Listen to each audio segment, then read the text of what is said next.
So for today, our lesson is about working capital management. So based on our discussion before, so when you say working capital management, it is concerned with the problems that arising from the attempt to manage both the current assets and current liability. So working capital is defined as the company's current assets minus its current liabilities. So ibig sabihin, your current liability your current asset less the current liabilities corresponds to your working capital. They also say that ang working capital is the amount that we use to manage our daily operation. It is the one that we use to finance our daily operation, manage our expenses, and so on and so forth. Okay? So, primarily, the components of the working capital are as follows. So, we have cash, accounts receivable, inventory, and accounts payable. So all of these four um, corresponds to your working capital. Okay, so ang alam naman natin na pag sinabing current assets nga pala, these are those assets which in the ordinary course of business can be or will be converted into cash. While your current liabilities are those liabilities which are intended at their inception to be paid in the ordinary course of business. Okay. So kaya yung difference between the current assets and current liabilities is the so-called working capital. So working capital, as mentioned a while ago, is concerned with the problem that arises in attempting to manage the current assets, the current liabilities, and the interrelation that exists between the current assets and liabilities. Now, the objective of working capital management is to manage the firm's current assets and liabilities in such a way that a satisfactory level of working capital is maintained. Sabi nga natin, we need to make sure that the company remains liquid. Diba? Kasi hindi po pwede na wala tayong panggastos. Hindi po pwede na ang kumpanya ay mag-run ng walang cash. 'Di ba? Anong gagawin natin kapag meron tayong mga kailangang bayaran? 'Di ba? Hindi naman pwedeng puro utang. So kailangan din nating magbayad. Okay? Now, sabi natin marami namang paraan on how we can remain liquid pero syempre ang concern kasi natin dito is to maintain talaga yung liquidity natin. So hindi po pwedeng mas mataas ang ating current liabilities kaysa sa ating current assets. If that's the case kasi, magne-negative yung ating yung cash. Okay, so ibig sabihin hindi tayo ganun ka liquid. So working capital management, yan, it measures the company's operating liquidity.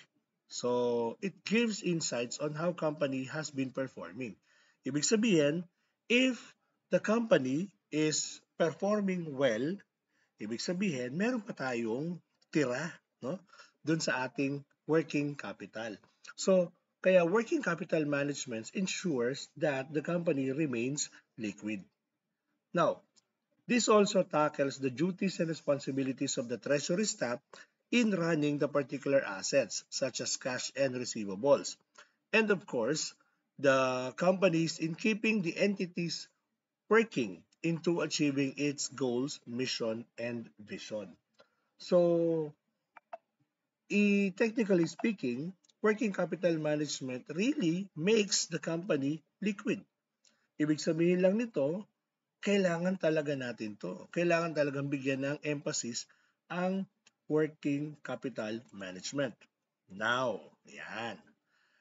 In order to do so, yan, may mga bagay na dapat nating tignan. No? As mentioned kanina, meron tayong binigay na 4 na component.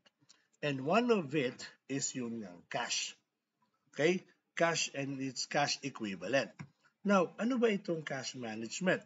Cash management is the collecting and managing of cash flows, which is important for individuals and companies. Cash is a key component of a company's financial stability and part of individual wealth. So, ibig sabihin lang yan talaga guys, it's a must. Okay? It's a must to manage properly yung ating cash as yung ating working capital management o yung ating working capital. So, inuna na nga natin ngayon yung cash management. Okay? Kasi being the most liquid, yan. So, we are going to discuss more of this cash management sa mga susunod na topic siguro. Ayan. So, now it's on credit management. Ang tanong nga natin, kailan ba tayo masasabi na merong credit management, no?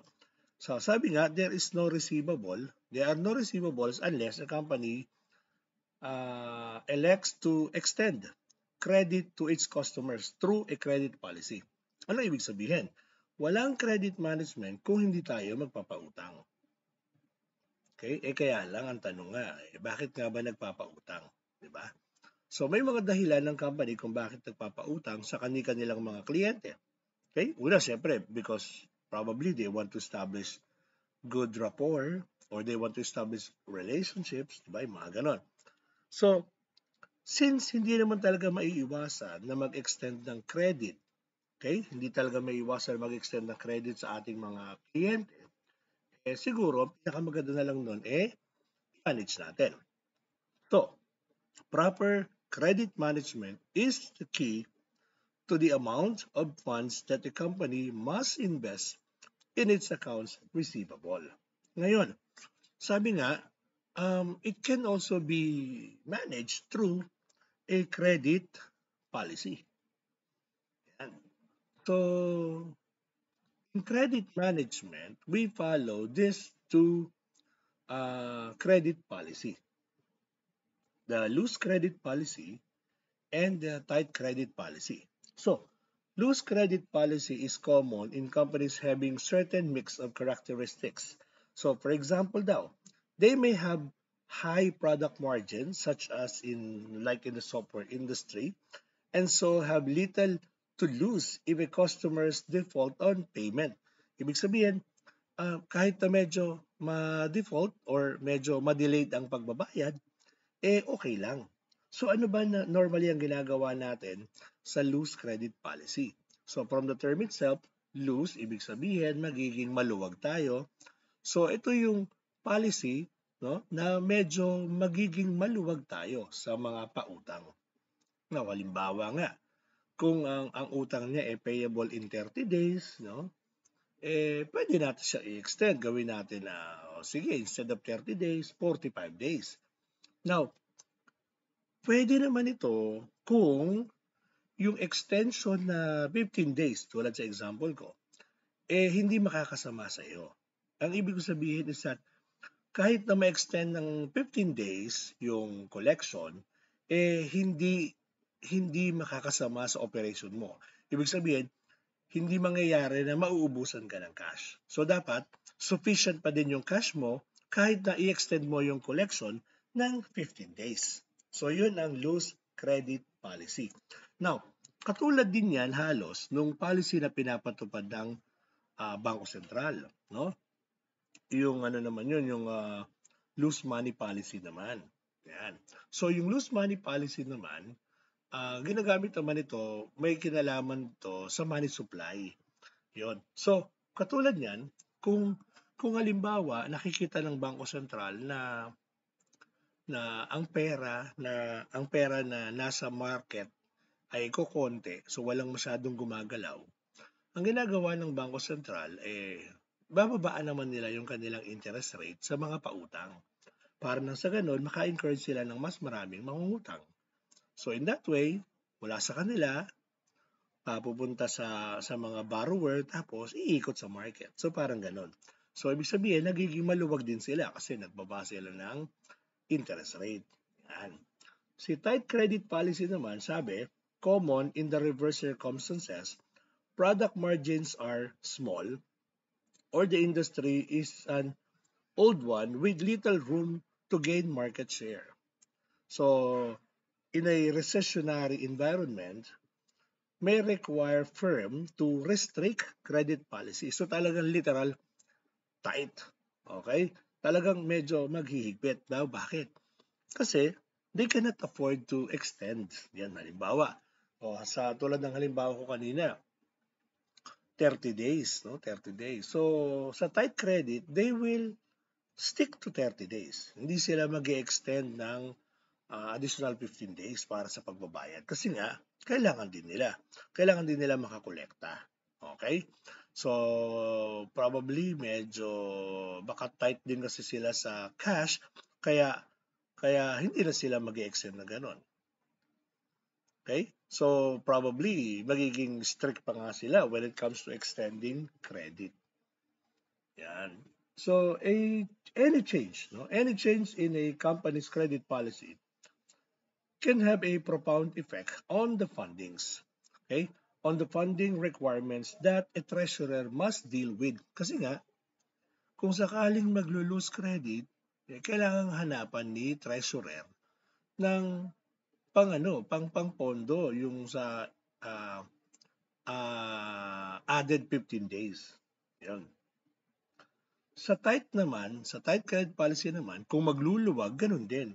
So maghahanap din siya ng pangpasok doon sa mai-extend na payment term. Kaya ibig sabihin, wala namang problema sa pagpapautang, no?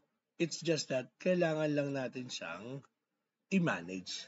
Yun. So medyo magkakaproblema lang tayo kapag mataas yung credit tapos hindi nakakakolekta. Yung talo. Kaya medyo yun naman ang iwasan natin. Kasi talo tayo doon. So, para masiguro natin, so we are going to impose some credit control. Okay? So the treasurer can set up a considerable number of credit control to reduce the probability of default by customer. Pag sinabi nga palang default, ibig sabihin nun ay hindi nakakabayad.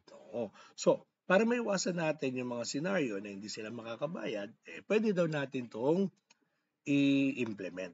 Okay? So, una, issue credit based on credit scoring.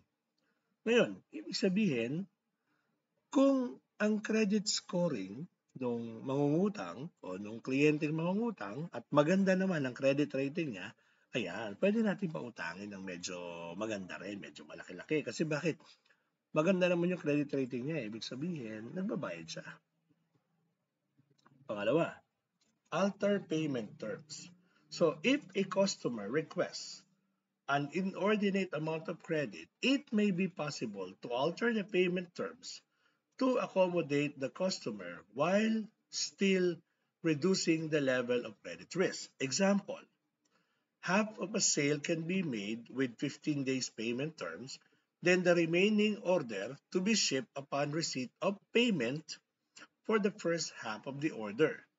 Then this may result in payment of the total order of 30 days but with half risk. Bakit half risk? Kasi yung kalahati ay nabayaran na.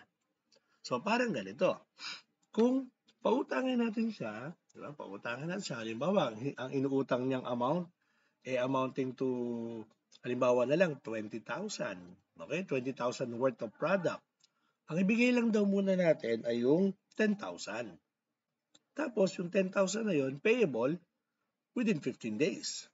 Now, pag nakabayad na siya within 15 days, saka natin ngayon ibibigay yung kalahati pa na 10,000. Tapos, payable in the 30th. Ngayon, ibig sabihin, magkaroon man lang delay sa payment, yung sa pangalawa, yung sa kalahati, at least kalahati na lang.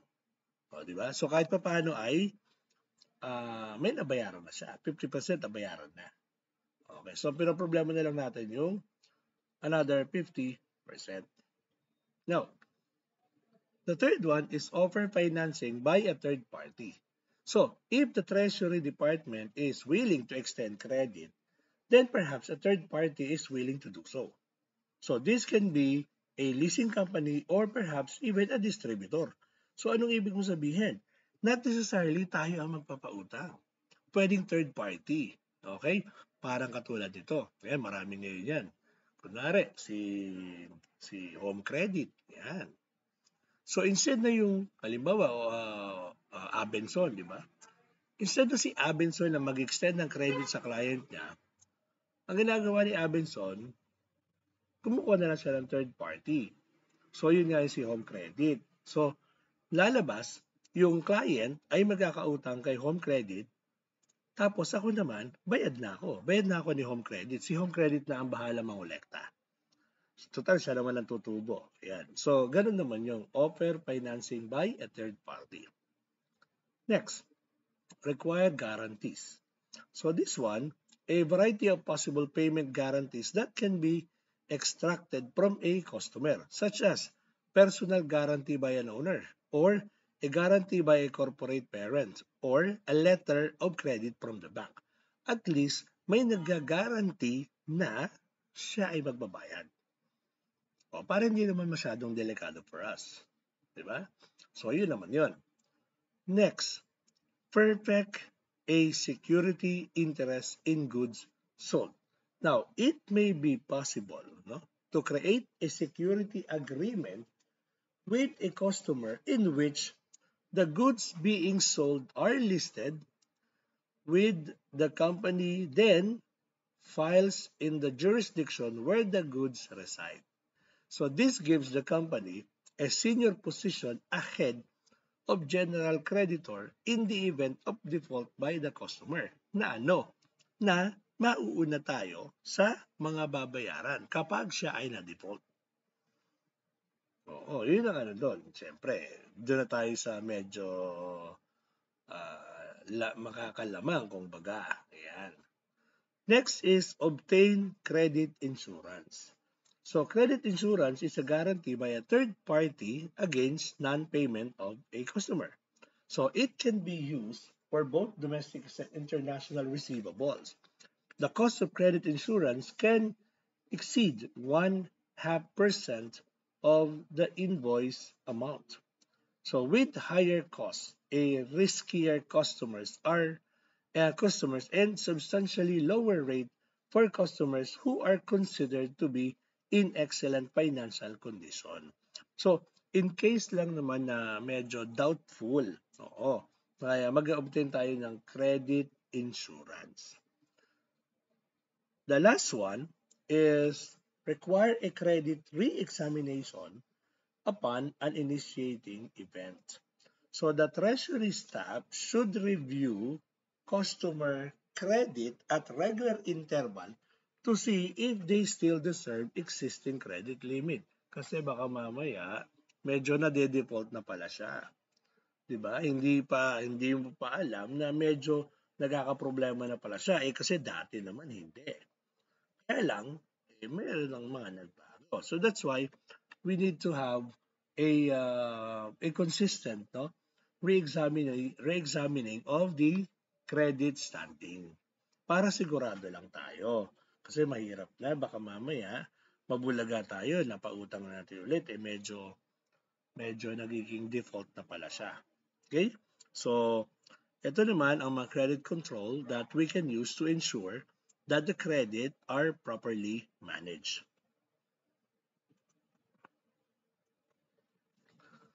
So, next one will be the receivable management. So, receivable management, so once credit has been granted to a customer, responsibility for billing and collecting from the customer usually passes to the accounting department. The ability of the accounting staff to reliably invoice and collect in a timely manner has a major impact on the amount of working capital invested in accounts receivable. Meron tayong kokolektahin eh. Diba? Since nagpautang tayo, meron tayong kokolektahin. So, dapat tama yung billing, no? Tama yung billing, tama yung oras kung kailan siya ibibill para lang sa ganon, by the time ma-receive natin siya, 'di ba? Ayan. Kasi kung magkakamali sila, malamang sa malamang meron yang chain effect, 'di ba? Matatagalan. Okay? So, ito 'yon. Yan. You should beware of the following situation or the following scenario. Kasi there are factors who can seriously extend customers' payment interval. So, hindi man ito sinasadya, error man ito, dapat you should be beware of this. Kasi totoo naman na nangyayari yung ganito. So, kaya hanggat maaari, iwasan lang natin. Okay? Una, invoicing delayed. So, invoice should be made or invoice should be issued immediately after the goods or services have been provided. So, dapat yun matik. Pagkabigay mo, diretso invoice. So, if the accounting staff is billing only at stated interval, then receivables are being extended just because of an internal accounting work policy. So, kaya mati-delay talaga yung pagbabayad. Bakit? Kung pati yung invoice ay delayed, natural, hindi naman nila matatanggap yung billing mo o yung invoice mo. Hindi nila mababayaran, hindi nila mapaprocess. Remember, hindi lang ikaw ang may process, pati si client may process sila for payment. Yan, so yung una, invoicing delayed. So delayed yung invoice.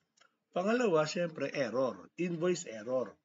If invoice are being continually reissued due to error, then an additional control are needed. Kasi bakit? Laging mali, habitual na yan. So bakit mali? Napaka-irresponsible naman kung palaging mali. Diba? Dapat, dapat plakado na nila yan kasi it's their line of work. Okay? Next is invoice transmission. Dito, there is a multi-day mailing delayed when invoices are delivered through postal service. Natural. Imagine, dumadaan pa sa Koreo, dumadaan sa post office, matagal talaga yun. Okay? Talagang ang delayed nun, talagang naman napakahaba. Okay? Pang-apat is the lockbox receipt. If checks are received at the company's locations and then sent to the bank, it creates delayed. So, para mas mabilis, pwede kumuha na lang tayo ng lockbox. So, sa lockbox na yon, pwede ka nang mag-assign kung sino ang magre-receive. No? So, kung sa bangko yan, yung magpa-process. Yan. Collection management. So, sa collection management naman, there should be a well-trained collection staff. Kasi bakit? Kung mahina yung collection officer mo, ay hindi rin makakakolekta. Diba? Kaya dapat, a well-trained collection staff that assigns responsibility for specific accounts focuses on the largest overdue account balances. So first, begin talking to customers immediately after payment due should use a broad array of collection techniques. Kasi nga, medyo nalilimutan na yung obligasyon. So, hindi natin gusto mangyari yon. Okay? Next is internal error follow-up. So, paano naman to? If payments are being delayed due to service problem by the company or product, flaws, the collection staff should have a tracking system in place that stores the details of this problem. Bakit? Kasi magagamit natin yan na basis para sa susunod, mas ma-improve pa. Yan. Mas ma-improve pa yung ating pag-i-invoice. Kasi imagine mo, di ba? Itong mga to, problema pala natin sa pag-i-invoice. O di, pwede ka ngayon pwede ka mag-suggest kung anong pwedeng gawin, di ba? O baka may pamalit sa sa current, no? So baka mas maganda. Ayan. Okay? Ayan, inventory naman. So, ang inventory, these are products that is readily available for sale. Yan. Yan si inventory. Now, one of the or of all the components of working capital, inventory management is the most critical. Okay? It's because it is the least liquid and therefore tends to be a cash trap. Now, parang ganito yun, no? Um, ano ba tawag doon? Um, every inventory, no, every inventory ay natutulog na ano yan, natutulog na cash yan, no? Kasi bakit? Since hindi pa naman siya ginagamit, hindi pa nabibili, so it remains liquid. So, kaya sabi niya dito, once funds have uh, have been spent on inventory, the time period requires to convert its to convert it back into cash can be quite long. Kasi nga baka mamaya medyo matagalan. So, yun ang fear natin dun eh. Baka matagalan yung balik. Now, dito sa sa inventory management, no, syempre may meron tayo mga concerns, no, na dapat na i-address. So ano ba yung mga factor na nakakaapekto sa ating operation, di ba? Siyempre kailangan tingnan natin 'yan eh, no? So ano-ano ba yung mga 'yon? Oh, inventory purchasing. So, paano ba dapat ang ginagawa dito sa inventory purchasing, no? Oh, when the purchaser, no, the purchaser or the purchasing department orders inventory from supplier, it asks them to I ask them for the lead time. So ano ba yung lead time? Ito yung uh, number of days or weeks na inaabot para ma-deliver yung product. So ang tanong doon, bakit sila nagtatanong, no? Bakit nila tinatanong kung ilang araw, okay, yung lead time? Kasi they create a safety stock level to at least match the lead time. Ano yung safety stock level? Ito yung magsaset sila na kung kunwari sinabi ng supplier, it takes 3 days bago ma-deliver yung supplies. So sila, magsaset sila ngayon ng safety stock level na good for 3 days, no? Good for 3 days para sakto. Pagdating ng supply, meron pa silang nagagamit. Ang purpose nito is para hindi mahinto yung operation. Kasi kung halimbawa, ang lead time ay 3 araw, tapos hindi sila magtitira, di ba? Nari, mag-o-order sila. Kung kailan nakita nilang paubos na, ito hindi. Kapag inabot na yung safety stock level, matik yun. O-order na sila. Bakit? Kasi 3 days bago makarating. Okay? So, dapat, naka-order na sila ng mga panahon na yon. Kasi kung hindi, hindi aabot ang order. So, ano ang mangyayari? Madi-delay. Pagka na-delay yon, siyempre, ibig sabihin, may chance na mahinto ang operation. So, ibig sabihin, talo pa rin tayo. So, conversely, if a company, kung kaya, can install a material requirement planning system, so that automatically calculates the inventory needs, no? Create purchase order and transmit them to supplier.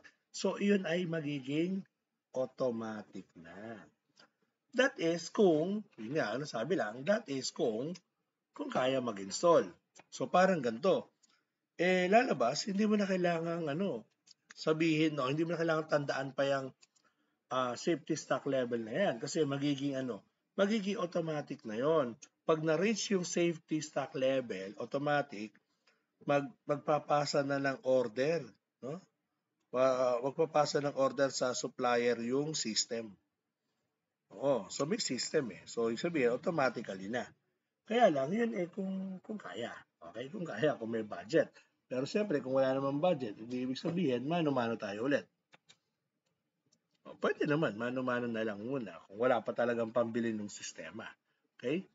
Pero syempre, no, maganda sana kung meron kasi it ensures yung continuity. Walang masasayang na oras. Okay? Walang masasayang na oras, hindi masasayang ang transportation cost kasi pagka nag-place siya ng order, sakto yan. Okay? Yeah. So, ibig sabihin, mamamanage natin ng gusto yung ating purchasing. Walang masasayang na cash. Okay? Ayan. So, next dito sa purchase, sa inventory purchasing is yan, receiving. Siyempre, kung may purchase, may receiving. Now, the staff, no? The receiving staff, the receiving staff procedures can have an impact on inventory relating funding. Bakit? Kasi daw, example, if the receiving staff accepts the delivery, tinanggap. Ibig sabihin, the company now is obligated to pay for it. Bakit? Tinanggap eh. Okay? Pag tinanggap. So, for example, katulad nung nangyari sa akin noon, nung meron akong part-time job, no, nagdi-deliver kami. So far, yung sa experience ko naman na yun, wala pa namang chance na reject yung dala naming materials. Supplier, kami nun, sa supplier side kami. Pero meron kami mga ilan na nakasabay na nagdi-deliver din na ni-reject. Ni-reject. So, ibig sabihin, hindi kasi pasay yung quality nung raw materials sa dala nila, kaya ni-reject. Pero kung nagkamali si receiving staff at tinanggap niya yon, matik yon. Kailangan bayaran ni company. Okay? So, a better practice is to reject all inbound deliveries that do not have a purchase order authorization. That is, in the event na ganun kunwari, si receiving staff, wala namang na banggit sa kanya na may darating na supplies, no? May darating na shipment. Aba, isa lang ibig sabihin yan. Kung walang order na binigay, walang information sa sinabing may darating na delivery, huwag mo tanggapin. Kasi pag tinanggap mo yun, matik magbabayad na kayo. So, kung hindi mo naman siya tatanggapin, wala kayong kailangan bayaran. Okay? So, another procedural issue is to require the immediate entry of all receiving informations into the company's warehouse management system. If this is not done, the risk increases that the receipt will never be recorded due to loss or misplaced paperwork. Yung pamasama doon. Minsan, yung loss in transition ng mga dokumento. Okay? Pero kung meron tayong system, matik yan. Meron tayong digital copy. Oo, so okay din, no? Bukod sa physical, ay may digital copy. So natatrack natin yan. Okay? Next, is the inventory storage. So, may gastos ba sa storage? Meron. May storage yan, may storage fee, may handling fee pa. Kaya hanggat maaari, ayaw natin na maiistakan ng marami yung ating storage. Kasi ibig sabihin, mapapagastos tayo para sa storage fee or handling fee. Okay? So, a better method is to avoid the warehouse entirely by using drop shipping. So, drop shipping under this system, the company receives an order from a customer and then contact its supplier with the shipping information who in turn shift the product directly to the customers. So, lalabas wala tayong i-stock sa atin. So, walang maitatabi sa atin. Bakit? Kasi lalabas, directly, ipo-forward mo na yung order niya. Okay? Yan. So, lalabas, ang magdi-deliver na noon, yung supplier mismo. O, kaya dropshipping, yung tipong, pagdating pa lang ng order, kagad? Pa-deliver kagad. Ganun. Okay? So, this is somewhat a cumbersome process and may result in a longer delivery times. But, it completely eliminates the company's investments in inventory. Kasi nga, ipo-forward mo kagad. Hindi na ikaw magdi-deliver. Ang magdi-deliver na yung supplier mo. Okay? Okay. Next. Another option that severely reduces the amount of inventory retention is cross-docking. So, anong konsepto naman itong si cross-docking? Under cross-docking, so when an item arrives at the receiving dock, it is immediately moved to a shipping dock for delivery to the customer in a different truck. So, parang ganito yan. From A, ibababa kay B, then pagkababa, ikakarga na ulit yan kay letter C para siya na ang magdala kay customer. Ganon na mangyayari. Kaya cross-docking. So in this way, nandun pa lang sa truck, may nag-aabang na, ililipat lang dun sa isa pang truck. So wala nga namang storage na magaganap. Okay? Kaya lang, siyempre, hindi naman sa lahat ng pagkakataon, kaya ang cross-docking. Diba? Kailangan you have full control. Okay? Okay, next. Ayan. Ayan. So, ilan sa mga production issues impacting inventory? So, ano-ano ba yun? Number one, to reduce the funding requirements of this excess inventory, a company should produce to demand, which is exemplified by the just-in-time system o JIT manufacturing system. So ano ba si JIT? No? JIT system triggers an authorization to produce only if an order is received from a customer. So kumbaga, gagawin lang kapag may order na. So hanggat walang order, walang gagawin. Okay? Tapos, hindi tayo magpapasobra. Kung ang in-order niya ay 10, 10 lang gagawin. Now, though a JIT system initially appears to generate higher per unit cost, the eliminated carrying cost of inventory makes it considerably less expensive. Ano ibig mo sabihin? Totoo naman na mas magastos yung ganon. Na kunwari nga, in-order lang, 20 lang gagawin. You are operating na higit sana sa 20, no? O higit doon sa sa order niya. Kaya lang, malaki gastos talaga noon. Kaya lang, look on the brighter side, wala kang inventory. So yung inventory cost and the likes, yung iba pang mga cost pertaining to storage, mawawala naman. So kumbaga, kung mataas nga yung JIT, no, yung JIT, naka-save ka naman ng mga costs when it comes to carrying, handling, etc. So, bawi pa rin. Panalo pa rin, kumbaga. Lamang pa rin yung na-save mo. Okay? Kaya okay pa rin siya.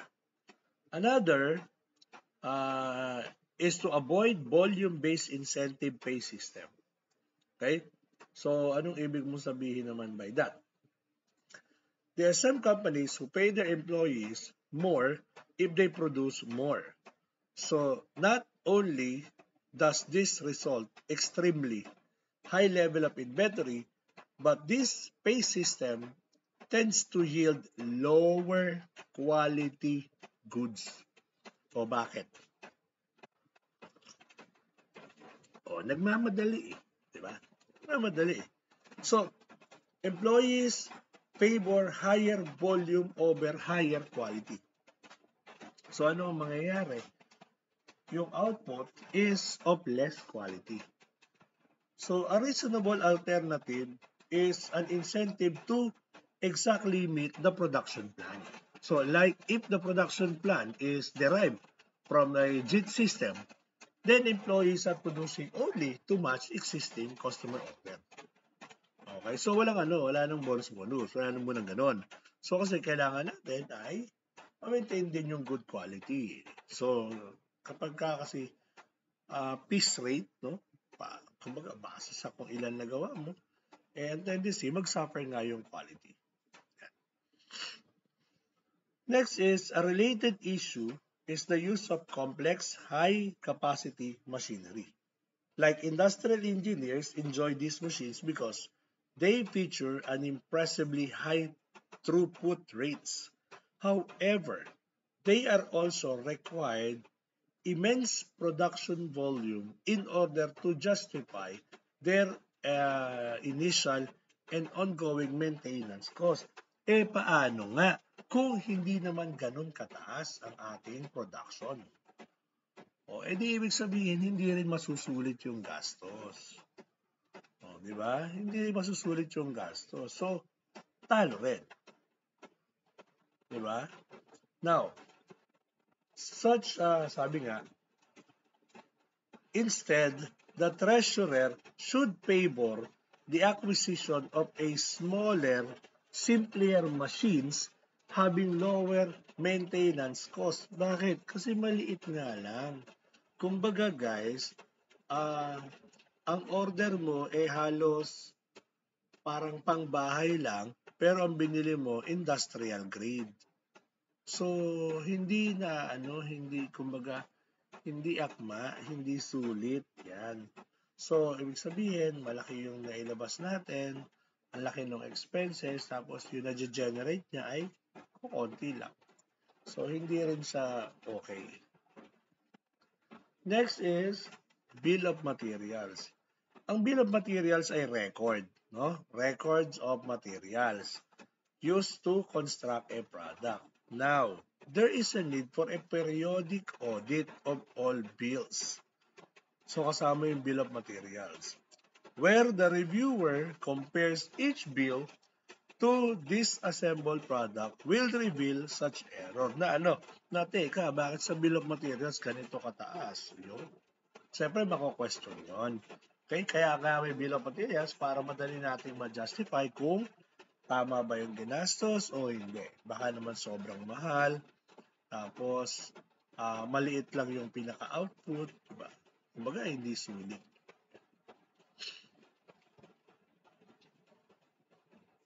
Ayan, so ito naman yung working capital metrics. So, kailangan natin ng metrics, sukatan, no?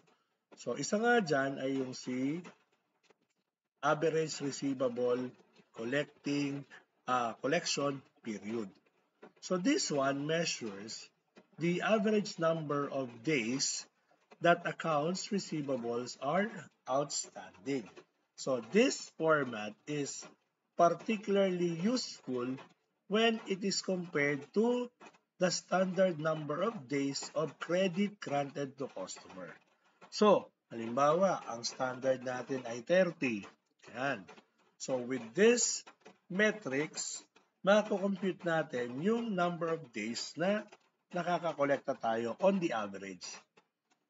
Okay? So, for example daw, if the average collection period is 60 days and the standard days of credit is 30, when customers are taking too much long to pay their invoice, a sign of good performance is when the average receivable collection period is only few days longer than the standard days. So, ano yung standard days? 30. So, kung mas malapit sa 30 yung full payment or recovery, ibig sabihin, it is good. Pero, kung aabutin niya yung dulo, that is not good. Kasi ibig sabihin, mabagal ang ating collection. So, may problema tayo. May problema nun. Kasi bakit mabagal yung collection? So, dapat mabilis kasi ang standard ay 30. Yeah. Next one is the inventory turnover. So, inventory is frequently the largest component of a company's working capital. In such situation, if inventory is not being used up by operations at a reasonable pace, then a company has invested a large part of cash in an asset that may be difficult to liquidate in short order. Ibig sabihin, tulog ang pera, talo. Accordingly, keeping close track of the rate of inventory turnover is a significant function of management. Siyempre guys, gusto natin na mataas ang rate of inventory turnover. ibig sabihin mabilis siyang maubos, ibig sabihin nagagamit siya ng gusto. So, mas madali siyang ma-convert into cash kapag nagawa na siyang final product. Kesa yun nandito siya na nakatenga sa'yo as materials. No? Yun. Okay, so hopefully naintindihan tayo. Next is the accounts payable days. So a calculations of the days of accounts payable gives a fair indications of a company's ability to pay its bills on time. So if the accounts payable days are inordinately long, this is probably a sign that the company does not have the sufficient cash. Kasi bakit ang tagal magbayad? Dapat mabilis lang, di ba? Kasi kung mabilis lang, ibig sabihin, we have the cash, we are liquid. So, kung mas matagal kaysa dun sa standard, ay teka, may problema tayo. Okay? So, ibig sabihin, it's not properly managed. Next is yung days of working capital.